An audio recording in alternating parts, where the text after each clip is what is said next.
Bueno, primero quiero darle las gracias a Purito por haberme dado para venir aquí y a este club por dar la oportunidad de enseñar lo que a mí me gusta, los barcos, los IMOCA, que yo creo que son los barcos más competitivos en este momento, y un poco dar abertura a la gente para que vea que la vela no solo es las regatas de club, el barquito pequeño, sino que hay más cosas por ahí fuera. Entonces, os voy a poner unos vídeos y luego os iré contando un poco sobre el barco, las características que tiene y como la gente pregunta, o sea, las últimas regatas, qué es lo que pasa, por qué se rompen, qué pasa con los foils, esas historias que todo el mundo quiere ver. ¿Vale? Os pongo un vídeo primero y así os abrís un poco la boca.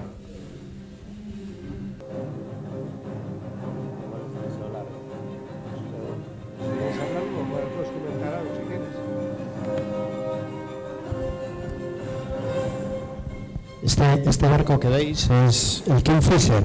Este barco tiene, desde el 91 ha estado en el agua y ha sido la mejor clasificación que ha hecho en la última Barcelona. O sea, es para enseñaros que los IMOCA son barcos que se van renovando y vas mejorándolo, y aún barcos antiguos pueden seguir estando ahí dando el callo.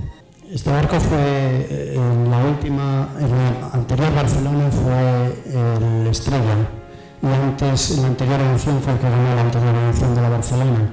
Se montó en un mes y medio con 6 personas. 6 personas a 24 horas trabajando, pusieron el barco en el agua, cambiaron todo y aguantó la vuelta al mundo. O sea, que son barcos realmente muy resistentes y muy duros. Lo único que hay es que saber prepararlo bien, ¿no? Comparte el mismo casco con el nuestro, que el Gaes y el Water. Es diseño FAR, pero se han modificado esos riggers, o sea, son muchos cambios, pero los barcos en esencia es exactamente el mismo. Este es FAR, este es un diseñador, tiene 60 y pico años.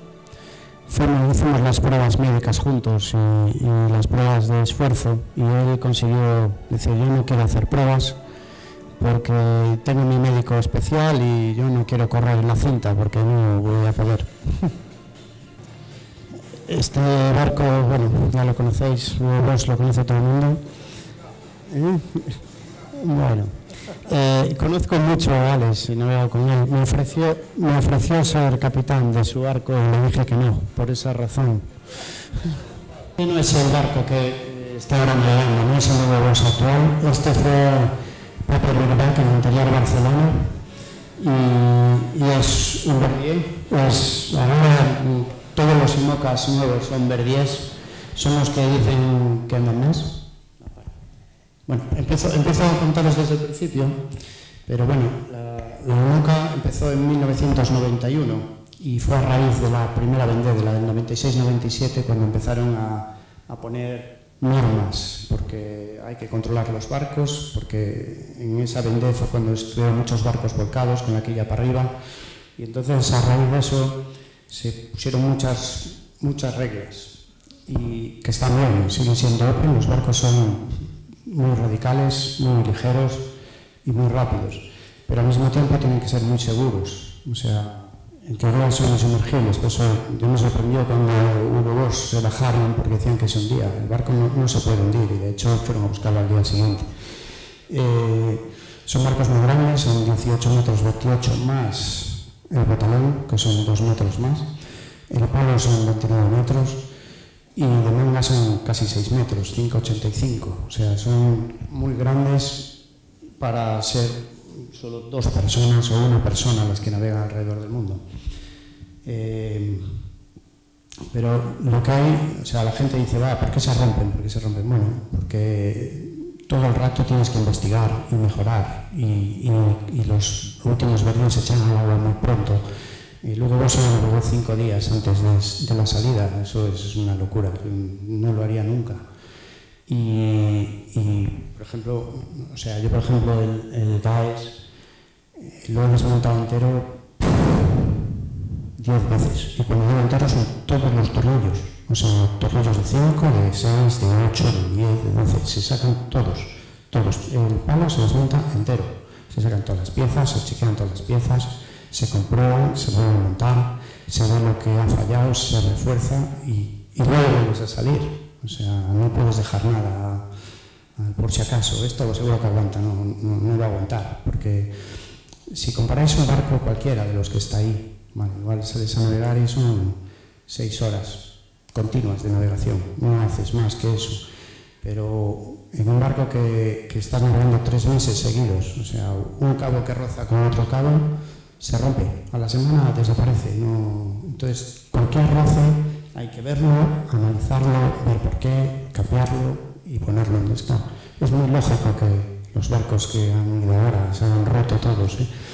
Y todo el mundo dice que son los foils, pero los foils solo ha habido 2.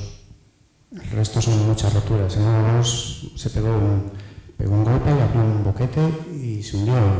Se hundió, empezó a entrar agua. Pero dudaron de la estructura del barco y todo. Pero son muchas cosas que se hablan, salen a los medios y tal, pero los barcos los tienen que preparar para la Vendée y en la Vendée van a pelearse. En cuanto a temas que tengo así para hablaros, o sea, ¿qué son las partes más importantes dentro de un barco para acabar una regata de estas, una Barcelona o una Vendée? La gente puede pensar que es el mástil. Sí, hay muchos barcos que se han retirado por el mástil, porque se rompen. Ahora lo que ha hecho la IMOCA, después de muchos fallos, solo hay 2 tipos de mástiles hechos por dos fábricas. Y solo tienes el mástil A o el mástil B, uno con alas y otro sin alas, uno revers y otro normal. La quilla, lo mismo. Hemos tenido problemas, tengo ahí unas fotos, si queréis os enseño, sobre la quilla. Hubo muchas discusiones. En la última Vendée hubo muchos que eran termosoldadas, porque es más barato. Tienes una quilla vacía y 2 chapas, una por cada lado. Bueno, pues se rompen. Y se rompen por las soldaduras. Y nosotros tuvimos una quilla, o sea, el Sinercial navegó con una quilla de esas, ahorra 400 kilos. Pero la nuestra fue la única que aguantó toda la regata. Acabó, llegó a Francia, cogimos el barco, nos lo llevamos a Barcelona y cuando lo saqué del agua dije, ostras, aquí hay óxido. Entonces empezamos a levantar y había grietas. Entonces, levantarlo entero, sacar todo, pasarle arena para hacer agujeros, comprobar los agujeros y entonces empezó a mover la IMOCA y decidió prohibir esas quillas. Prohibir esas quillas, eso supone ver qué material hay que hacer. O sea, no puedes poner una quilla en el barco hasta que esté aprobada. Entonces, el proceso va lento, como en todos lados. Los foils, pues lo mismo. Los foils hay una historia que los IMOCA solo pueden tener 5 apéndices móviles debajo del agua. O sea, y si te pones a contar, tienes la quilla que se mueve, todos tienen la quilla pendular, las 2 derivas y los 2 timones. Los únicos 2 casos raros son el Gaes y el Weather. Nosotros tenemos un flap, toda la popa baja y sube, y entonces podemos regular el planeo.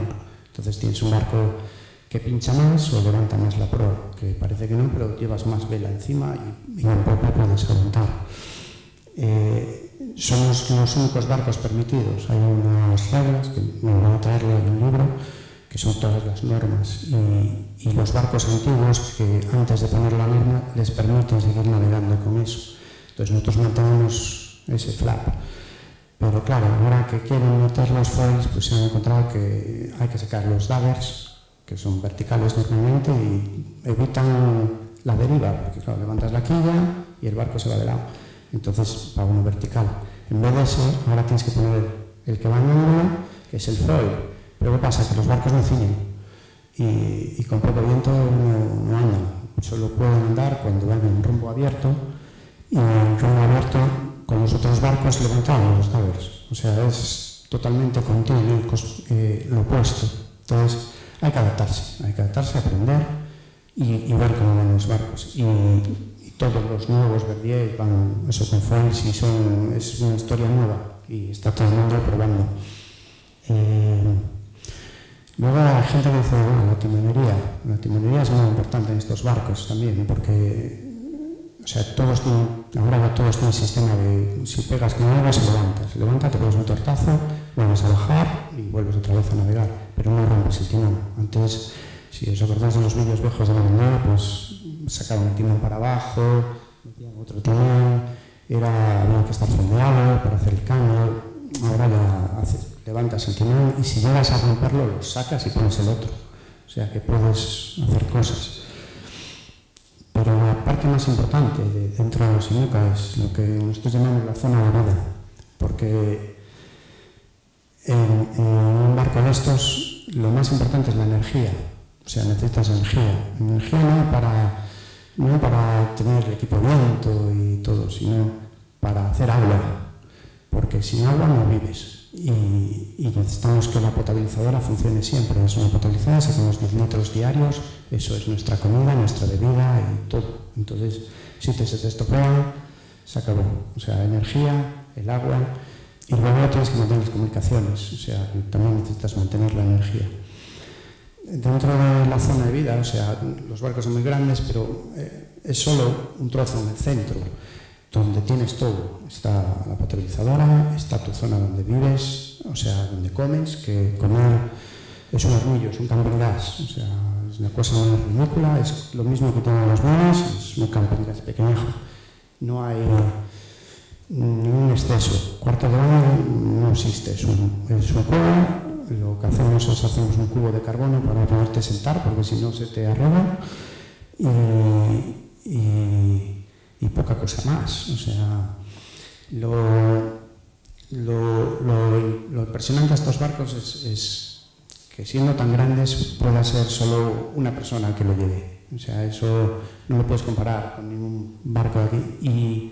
Y no es como los Volvos. O sea, tú ves un Volvo y dices, wow, esto es lo mismo que un Volvo, pero con una ventaja, que va seco. O sea, lo principal que buscamos es mantener seco y navegar rápido y seguro. Y bueno, tuvimos la suerte de contar con un médico que se dedica a hacer las tácticas del sueño. Y entonces en el barco hicimos estudios de los dos tripulantes, de Ana y de Gerard, llevaban sensores. Y se le hicieron estudios en su casa también para ver cuánto necesitaba cada uno dormir para que su cabeza funcionara al 100%. Entonces, hicimos todas las guardias, todo el sistema de guardias a raíz de esos estudios. O sea, fue un proceso que llevó 1 año y pico, 1 año y medio, o sea, en el barco llevábamos unos sensores pequeñitos que se iban pegados, ellos llevaban en la muñeca, en el brazo, y se les hacían análisis de sangre. Y entonces llegaron a la conclusión de que teníamos que hacer unas guardias. Gerard necesitaba dormir menos, Ana necesitaba dormir más. Entonces las guardias se iban cambiando así. Luego, entre las guardias, ahí hay una historia que siempre es los problemas en los barcos cuando hay sistema de guardias, que es el cambio de guardia. Porque hay gente que necesita un café para espabilar y hay otros que lo que quieren es irse a la cama del tirón. Entonces, ¿quién suelta un poco más de su tiempo para dárselo al otro? Si justo en el solape.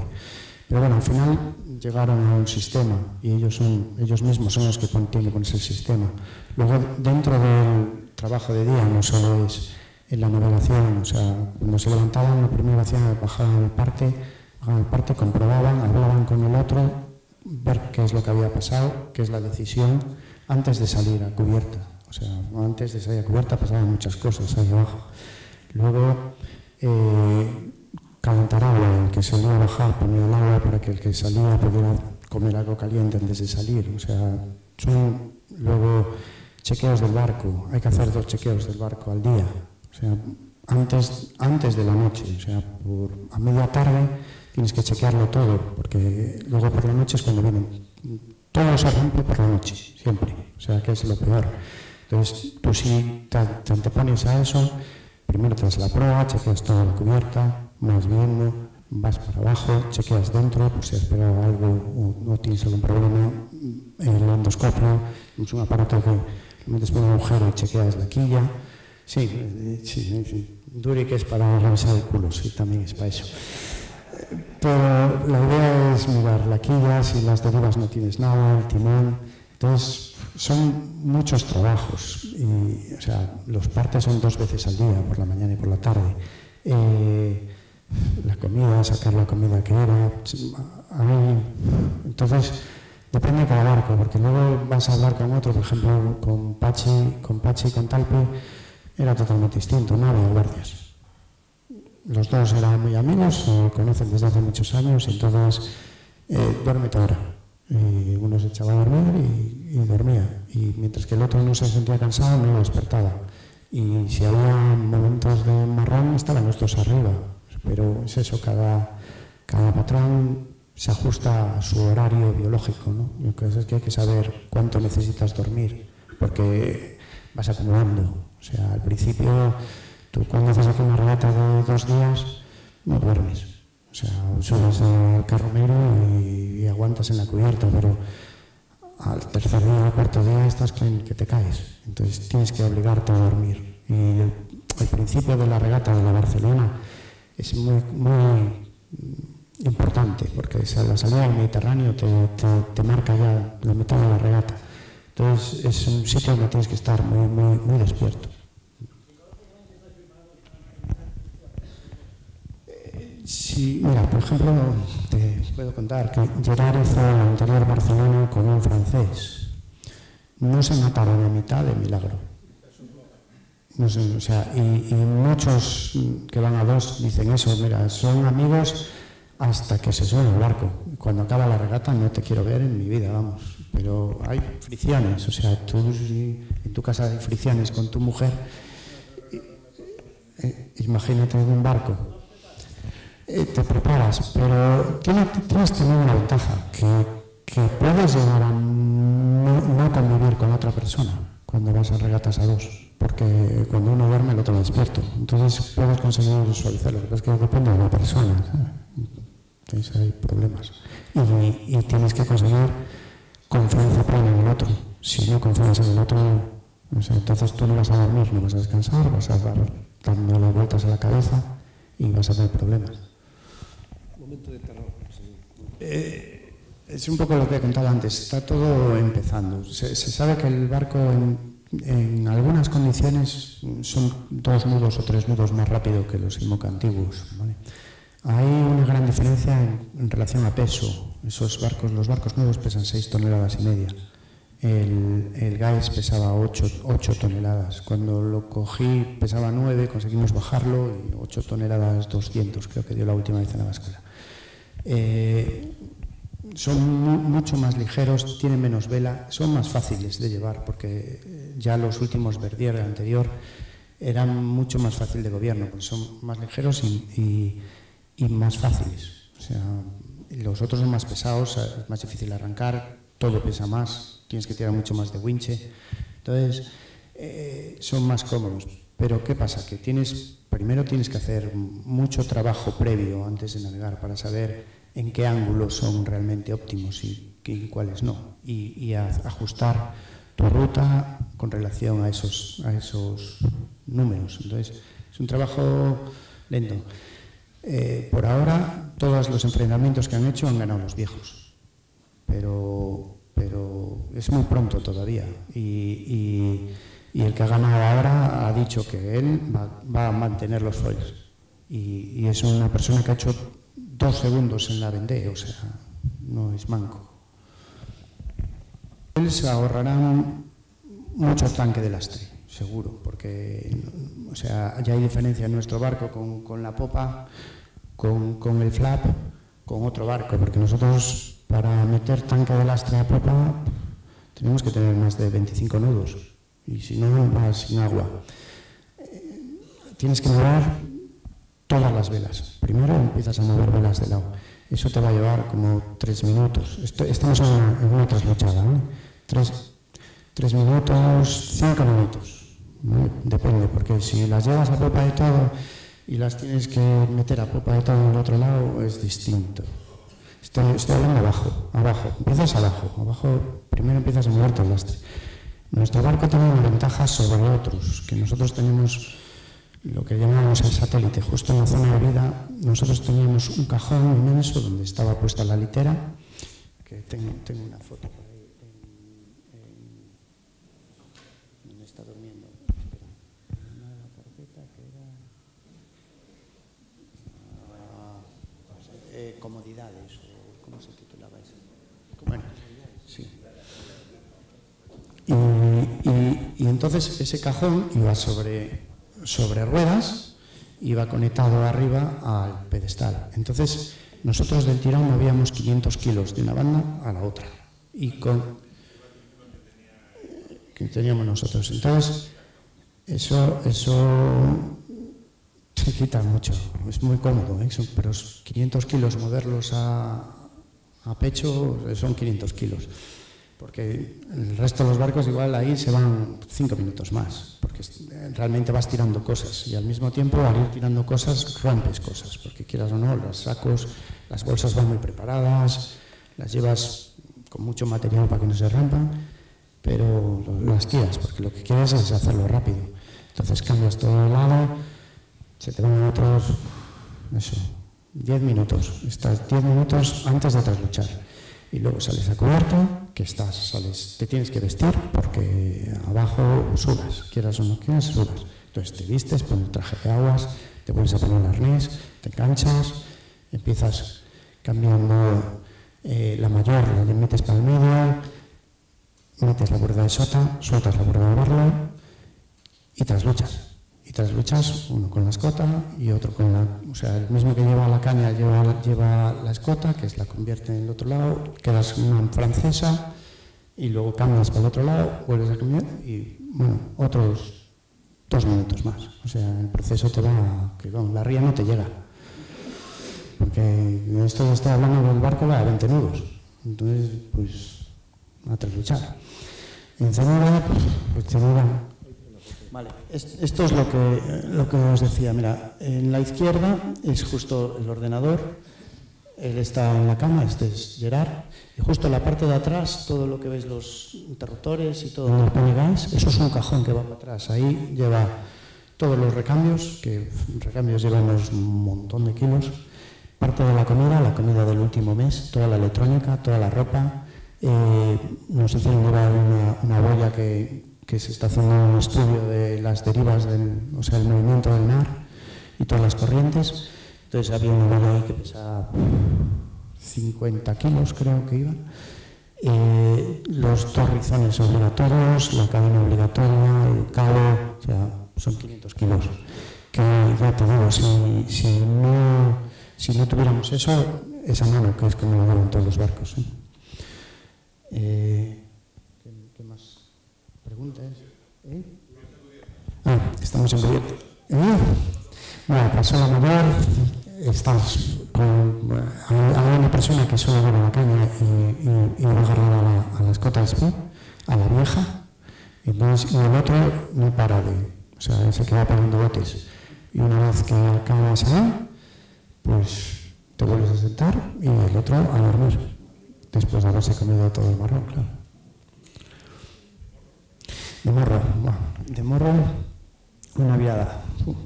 Una viada empiezas igual, está aquí en el interior. Tienes enseguida, digamos, todas las velas delante de todo, o sea, por delante del mamparo del palo. Van todas en unas literas, colocadas justo en una banda. Entras, te sacas la ropa, llamas al otro, entonces mientras tanto tú vas para proa, vas soltando las literas, vas tirando las velas al suelo, las vas empujando, van a sota, o sea que es cómodo, relativo, cada vela pesa 70 kilos o algo así, o sea, es cómodo. Las colocas, subes las literas, subes al segundo piso, son 2 pisos, o sea, primero metes las más pesadas abajo, hay que ser un poco listo, más pesadas abajo, enganchas, tiras las otras, las subes, todo a sotavento, las subes, luego mueves el satélite y, o sea, antes de mover el satélite lo mejor es ponerte la ropa, sales fuera, mueves el satélite, bajas el dagger, el dagger de barro, o sea, el dagger es la deriva lateral, mueves el dagger, bajas el timón, importante que eso mueve antes en la trasluchada, es muy importante porque nos hemos pegado unas cuantas por no tener el timón de barlo puesto. Bajas el timón. Por ejemplo, Talpi y Pachi hicieron un cartel inmenso y estaba todo el proceso puesto ahí, porque es muy fácil olvidarte, parece que no, pero es como una regata de broma ligera, que a veces te olvidas, cazas ladriza, le pegas un cric a ladriza y miras y ¡ay, me olvidé! Bueno, pues imagínate que tienes que hacer una cada 2 meses, una trasluchada, y tienes que mover todo eso y vienes de dormir y te olvidas, es fácil olvidarte, ¿eh? Y el timón sobre todo, te pegas un tortazo muy divertido, ¿eh? Sí, muy divertido porque igual vuelve a virar y tienes todo a la mala y me olvidé de otra cosa, el transfer de los tanques, que enseguida sí que lo tienes. Mientras que estás haciendo las balas, abres el transfer, que son unas llaves que conectas los tanques de barlo con los tanques de sota. Entonces vas dejando caer el agua. Llevamos 1, 2, 3 toneladas y media enseguida en el barlo, ¿vale? Y las mismas a sota son 10 minutos. 10 minutos bajando agua y oyes el agua y el barco cada vez va más escorado, o sea, divertido.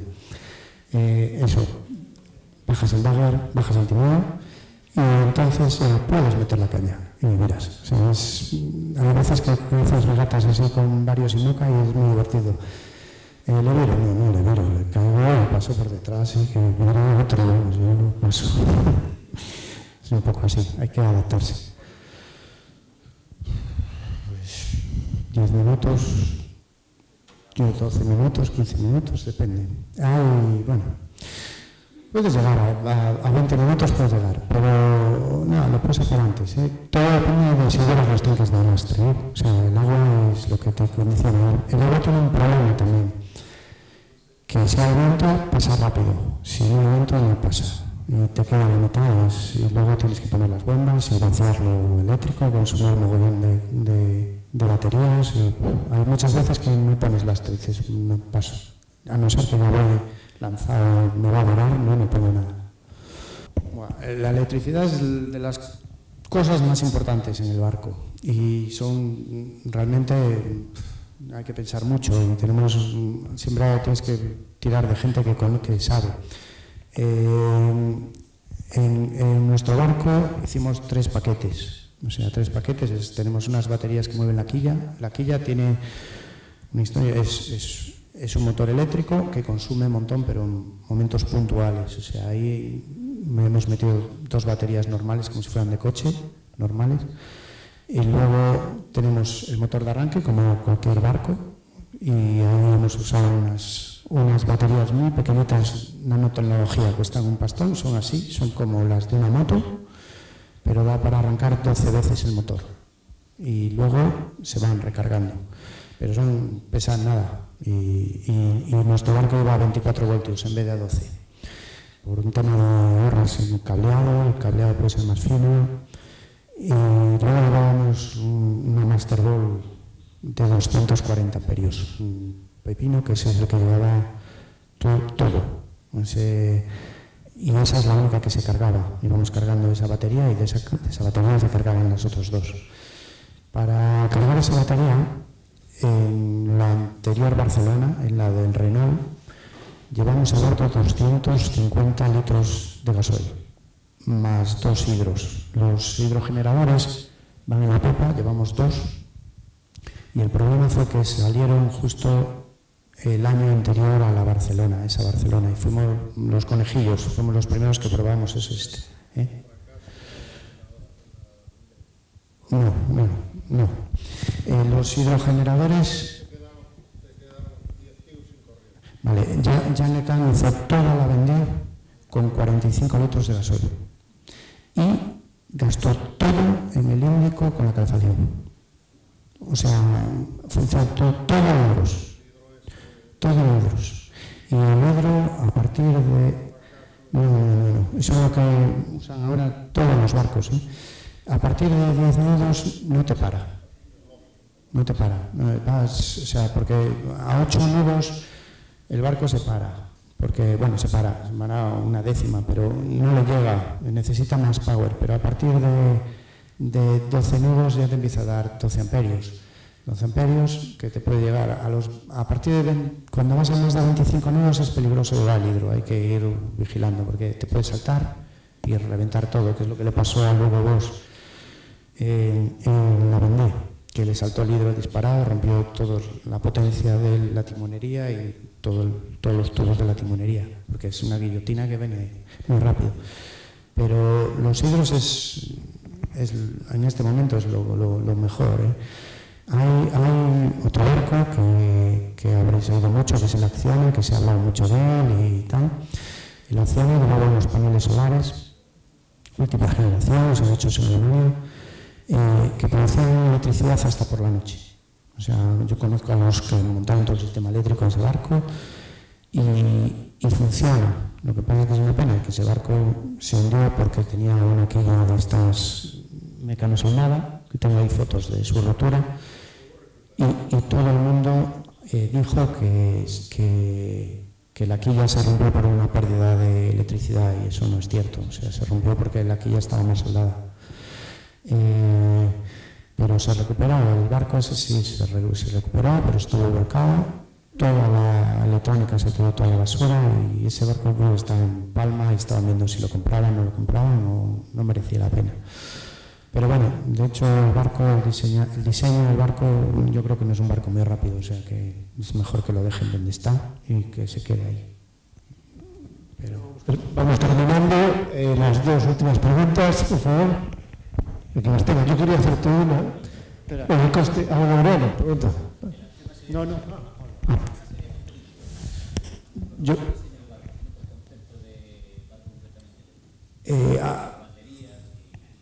a ver, o sea, creo que podría ser competitivo si fuera en otro casco, pero la evolución de la Acciona, porque la Acciona se querían curar en salud en muchas cosas, tenían demasiadas baterías, no necesitaban tantas, producía suficiente electricidad y tenía un problema, el motor eléctrico.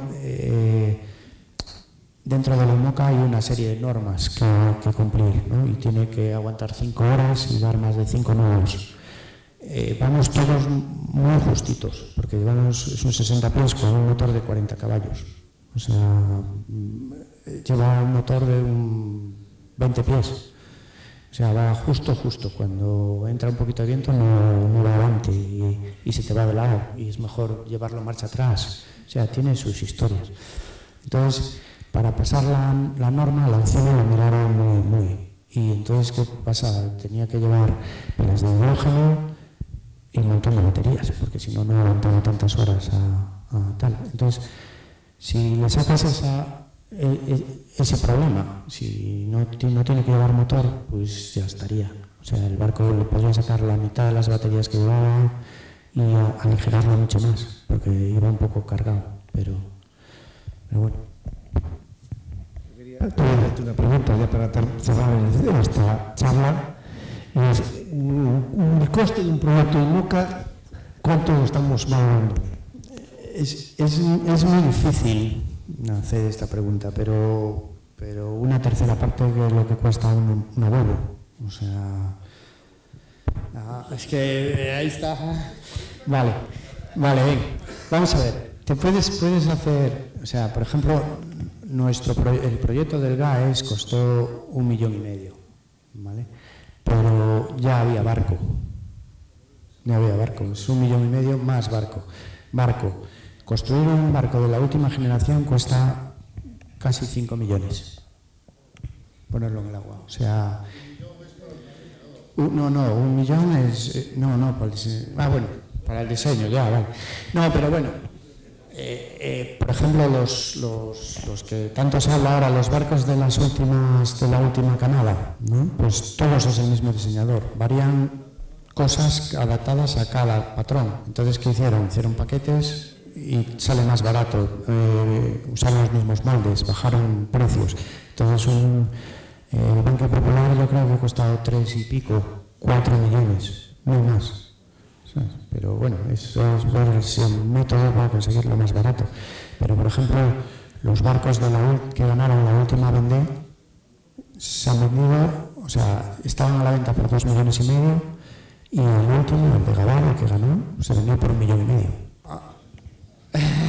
Hay mucha diferencia, pero yo, por ejemplo, me gusta más comparar un Volvo con un IMOCA, porque son para navegar fuera, porque un TP es un barco espectacular, los que hemos vivido y navegado es espectacular, andan mucho para lo que es, pero son regatas para lo que son, para Barlosota y regatas cortas y tal.